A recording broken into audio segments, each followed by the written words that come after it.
Assalamualaikum warahmatullahi wabarakatuh. Nama saya Tia Riviana, NIM 20110101010028. Nah, bertemu lagi dengan saya di channel YouTube Atia Riviana. Sebelumnya jangan lupa like, comment, share, and subscribe. Nah, kali ini saya akan menjelaskan mengenai konsep dan teori perubahan sosial dalam lembaga pendidikan Islam sebagai agent of change. Nah, sebelum kita lanjut ke konsep dan teori, sebelumnya saya akan menjelaskan mengenai pengertian perubahan sosial. Apa sih perubahan sosial itu? Perubahan sosial ialah segala perubahan pada lembaga-lembaga kemasyarakatan yang mempengaruhi sistem sosialnya, yang termasuk nilai-nilai, sikap-sikap, dan pola-pola perilaku di antara kelompok-kelompok dalam masyarakat. Perubahan sosial merupakan suatu gejala yang dapat terjadi dalam kehidupan manusia. Perubahan-perubahan tersebut terjadi erat kaitannya dengan kehidupan masyarakat. Begitu pula dengan munculnya suatu budaya yang terjadi seiring dengan munculnya suatu perubahan dalam masyarakat. Dalam perjalanan waktu, setiap masyarakat akan selalu mengalami perubahan, baik cepat maupun lambat, yang tidak hanya berhenti di satu titik saja, tetapi harus berputar terus-menerus sesuai tuntunan perubahan waktu yang jauh lebih modern. Perubahan membutuhkan suatu proses. Proses dalam kepentingan sosial pada dasarnya ialah jalan hidup suatu masyarakat yang juga tercermin dalam dinamika setelah evolusi biologis dalam siklus hidup dan perubahan perilaku ketika datang ke situasi sosial. Perubahan sosial juga dapat diartikan sebagai fenomena kehidupan sosial yang tidak semua individu atau semua kelompok masyarakat dapat menghindarinya. Perubahan sosial terjadi ketika fenomena alam yang muncul sebagai akibat dari proses interaksi manusia di dalam dan dari masyarakat. Proses ini telah terjadi sepanjang sejarah kehidupan manusia, baik secara lokal maupun secara global. Perubahan sosial dapat terjadi karena masyarakat pada dasarnya tidak statis, melainkan dinamis dan heterogen. Nah, penjelasan yang kedua yakni konsep perubahan sosial. Setiap lapisan masyarakat sering terjadi yang namanya perubahan sosial. Perubahan yang terjadi akibat dari pengaruh antara interaksi antar masyarakat, baik secara kelompok dengan kelompok maupun individu dengan kelompok. Hal ini dapat diartikan bahwa setiap masyarakat akan selalu melakukan interaksi di setiap kegiatannya, sehingga tidak dapat dipungkiri masyarakat pun akan mengalami suatu perubahan sosial. Konsep pertama yakni asimilasi. Asimilasi di sini dapat diartikan sebagai sebuah proses pembauran dua kebudayaan disertai hilangnya ciri khas kebudayaan asli, sehingga dapat membentuk kebudayaan baru. Salah satu contohnya yakni musik dangdut. Musik dangdut merupakan bentuk asimilasi atau pembauran dua budaya antara musik tradisional Indonesia dengan musik India. Pembauran kedua budaya tersebut menghilangkan ciri khas kebudayaan aslinya. Konsep yang kedua yakni akulturasi. Akulturasi dapat diartikan sebagai sebuah proses perpaduan dua kebudayaan atau lebih yang menghasilkan budaya baru tanpa menghilangkan unsur-unsur asli budaya tersebut. Akulturasi juga dapat diartikan sebagai sebuah proses sosial yang terjadi apabila kelompok sosial dan kelompok kebudayaan dihadapkan dengan kebudayaan asing yang berbeda. Salah satu contohnya yakni akibat terjadinya sebuah proses perubahan sosial akulturasi, yakni seperti baju koko yang merupakan salah satu kebudayaan berpakaian dari hasil akulturasi antara dua kebudayaan Tiongkok dengan kebudayaan Indonesia. Konsep yang ketiga yakni difusi.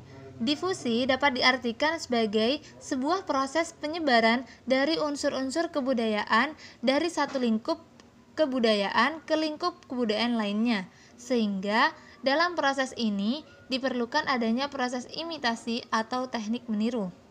Hal ini dapat dicontohkan pada struktur bahasa Indonesia, yang dimana ada kontak kebudayaan asing yang menyebabkan beberapa kosakata yang terdapat pada bahasa Indonesia merupakan hasil sebuah kata serapan dari bahasa asing dan bahasa daerah, sehingga dapat membentuk suatu kosakata bahasa Indonesia yang baru.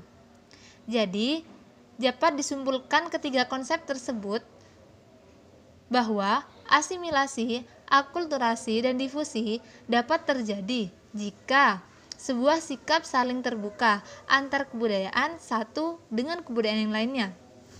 Kebudayaan dianggap terbuka ketika terjadi sebuah perubahan. Namun, dengan adanya sikap terbuka dengan kebudayaan lain harus tetap dijaga dengan memilih unsur budaya dengan cermat untuk mencegah lunturnya budaya asli masyarakat akibat perubahan sosial. Penjelasan yang ketiga yakni faktor penyebab perubahan sosial. Perubahan sosial dalam kehidupan masyarakat terjadi karena masyarakat menginginkan adanya perubahan. Perubahan juga dapat dilakukan oleh stimulus eksternal sehingga orang dapat mengikuti atau tidak mengikuti perubahan tersebut. Faktor penyebab yang pertama yakni perubahan lingkungan fisik. Lingkungan fisik memiliki kaitannya dengan lingkungan tempat tinggal sekitar kita. Lingkungan yang berada di lingkungan sekitar kita dapat mengalami suatu perubahan. Salah satu contohnya yakni bencana alam. Bencana alam dapat merusak sistem tatanan hidup masyarakat. Akibat dari bencana alam, masyarakat harus membangun lagi sistem tatanan masyarakat, sehingga dapat terjadi peralihan fungsi lahan yang dapat menyebabkan perubahan lingkungan yang berujung pada perubahan sosial. Faktor yang kedua yakni penemuan baru. Akhir-akhir ini, kita sedang mengalami perkembangan ilmu pengetahuan dan teknologi yang sangat pesat, yang dimana terjadi bukan lain karena hal manusia yang kurang bahkan tidak puas terhadap perkembangan yang terjadi. Dengan hal itu, dapat mendorong masyarakat untuk melakukan pengembangan potensi-potensi dalam dirinya serta lingkungan sekitar untuk menghasilkan sebuah penemuan baru. Faktor yang ketiga yakni perubahan jumlah penduduk. Perubahan jumlah kependudukan dapat mempengaruhi sebuah perubahan sosial. Hal ini dapat dicontohkan dengan meningkatnya jumlah penduduk di suatu daerah dapat menyebabkan peralihan fungsi lahan yang awalnya sawah akan beralih fungsi menjadi sebuah pemukiman penduduk. Yang keempat yakni perubahan lembaga sosial. Perubahan pada lembaga sosial dapat menyebabkan terjadinya sebuah perubahan sosial. Contohnya, lembaga yang ada dalam masyarakat yakni keluarga, ekonomi, politik, hukum, dan agama, serta pendidikan. Hal ini dapat dicontohkan pada lembaga keluarga yang dimana terdapat proses yang disebut dengan perkawinan. Yang kelima yakni masuknya kebudayaan dari masyarakat lain.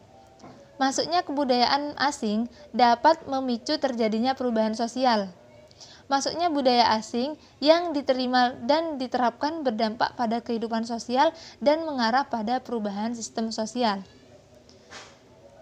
Dan faktor yang keenam yakni terjadinya pemberontakan atau revolusi.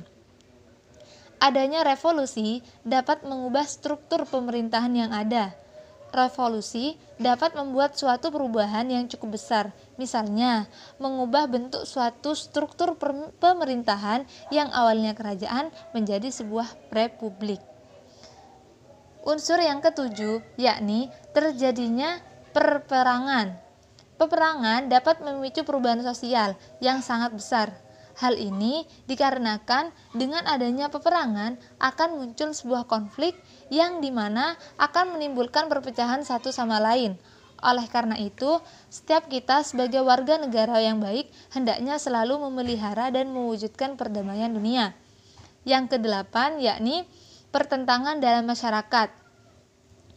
Sebuah konflik atau pertentangan dapat memicu terjadinya perubahan sosial, bahkan menjadi sumber terjadinya perubahan sosial.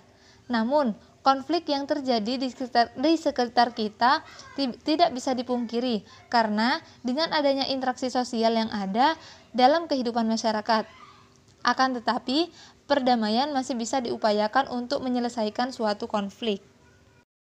Penjelasan selanjutnya yakni teori-teori perubahan sosial.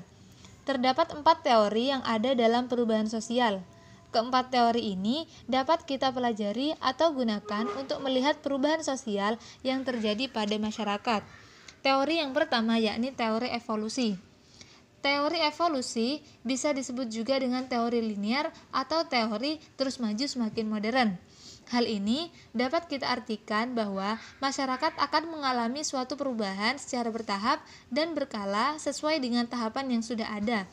Masyarakat akan bergerak linear atau maju dengan melalui tahapan primitif, kemudian tradisional, dan yang diakhiri dengan modern. Teori yang kedua yakni teori siklus. Teori siklus ini terjadi secara berulang-ulang dari atas ke bawah dan ke atas lagi.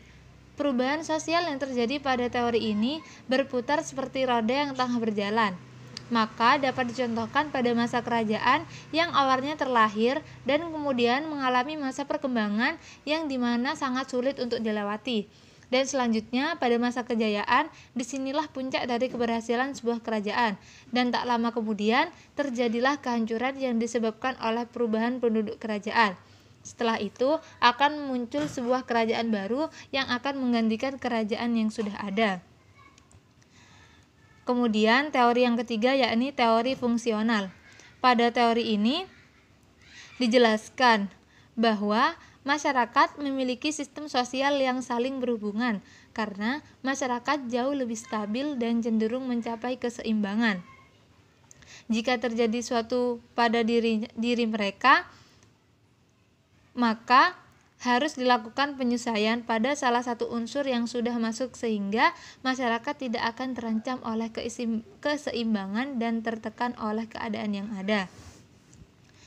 Teori yang keempat yakni teori konflik. Teori ini didasarkan pada pertentangan antar kelas. Hal ini terjadi karena pertentangan atau konflik sosial dapat mendorong masyarakat dalam melakukan sebuah upaya penyelesaian konflik untuk merubahnya ke arah yang lebih maju. Oleh karena itu, konflik atau pertentangan sebenarnya diperlakukan untuk memperbaiki sebuah ketidakadilan dan ketimpangan sosial yang ada dalam kehidupan masyarakat. Dan penjelasan yang terakhir yakni lembaga pendidikan Islam sebagai agent of change. Pendidikan Islam merupakan sesuatu yang ingin dicapai seseorang setelah menyelesaikan suatu usaha atau pekerjaan. Tujuan pendidikan bukanlah objek yang tetap dan statis, melainkan totalitas kepribadian seseorang dalam segala aspek kehidupannya. Jika melihat kembali konsep pendidikan Islam, jelas akan terlihat sesuatu yang diharapkan terwujud setelah manusia mengalami pendidikan Islam secara utuh, yaitu kepribadian yang selalu menganut pola takwa yang Allah ciptakan, yaitu insan kamil. Hal ini mengandung makna bahwa pendidikan Islam diharapkan dapat menghasilkan manusia yang berguna bagi dirinya dan masyarakatnya, serta yang senang dan bersemangat untuk mengamalkan dan mengembangkan serta semakin mendapat manfaat dari ajaran Islam dengan berhubungan dengan Allah dan orang-orang di sekitarnya untuk menggambar alam semesta ini untuk hidup di dalamnya, baik dunia maupun di akhirat. Oleh karena itu, lembaga pendidikan berperan penting dalam perubahan sosial yang mengarah pada kemajuan peningkatan kemampuan analisis kritis yang berperan dalam transmisi keyakinan dan nilai-nilai baru tentang pemikiran manusia. Daya kreatif dan pemikiran kritis, sikap yang dilakukan oleh situasi yang ada, ia tidak mudah menyerah dan digantikan oleh sikap yang tanggap terhadap perubahan, sehingga mentalitas dan sikap mematahkan ketergantungan dan kebiasaan berlindung pada orang lain. Pendidikan adalah lembaga yang berusaha membawa warisan budaya masyarakat sejalan dengan masyarakat mengatasi dan mempertahankan suatu perubahan. Cukup sekian penjelasan dari saya. Jangan lupa like, comment, share, and subscribe. Wassalamualaikum warahmatullahi wabarakatuh.